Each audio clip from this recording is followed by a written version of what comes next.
Hello guys, magandang gabi na po sa ating lahat. Isang magandang gabi na naman ang Sabado sa ating lahat.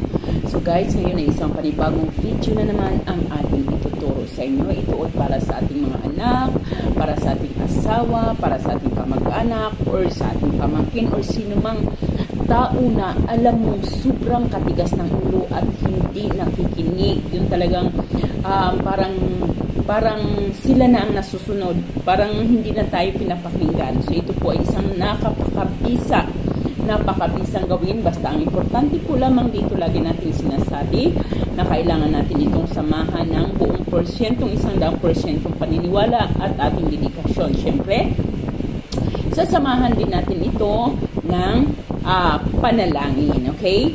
Okay, kapag ang inyong mga kapariha or ang inyong mga anak, inyong mga pamangkin or sino mang taong sobrang katitigas ng ulo ay maaari natin itong gawin. So gagawin po lamang ito natin ng araw ng Biyernes or kaya naman Martes. If ever na hindi nyo magawa ng Biyernes or Martes, pwede natin itong gawin sa kabilugan ng buwan. So full moon ay pwede natin itong gawin bago tayo matulog.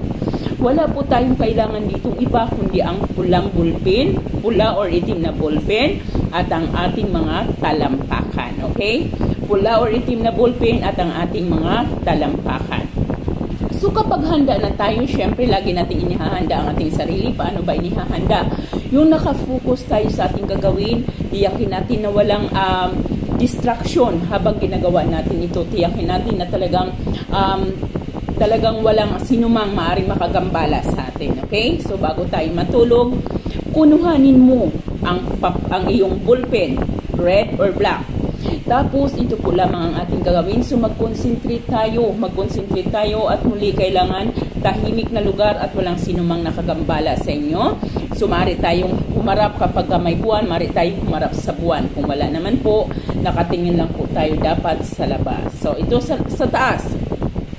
Pwede natin itong gawin sa ating kwarto or sa ating silid basta kita po natin ang labas. Okay?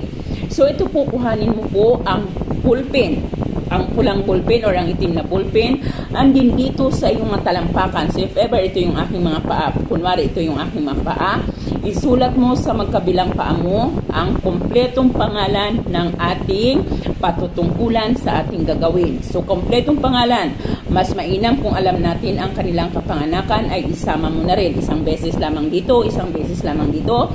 Pangalan, halimbawa siya si Jose Lona. Jose Lona, pinanganak noong April 1, 1998. April Lona, April 1, 1998. So ayan po ang ating ilalagay sa ating mga talampakan.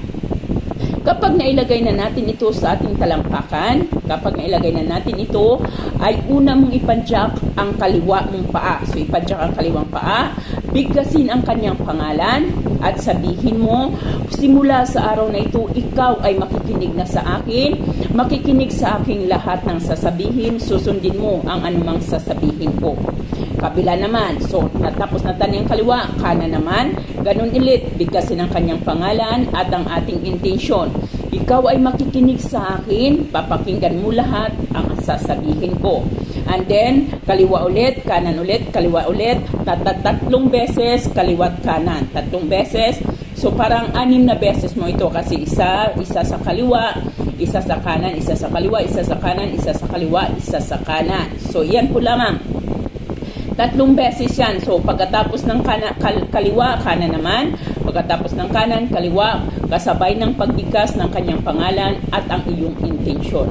Subukan po ninyo ito guys dahil ito po ay talaga namang isa sa mga pamahiin na talagang pinapaniwalaan ng talagang ating mga ninuno hanggang ngayon.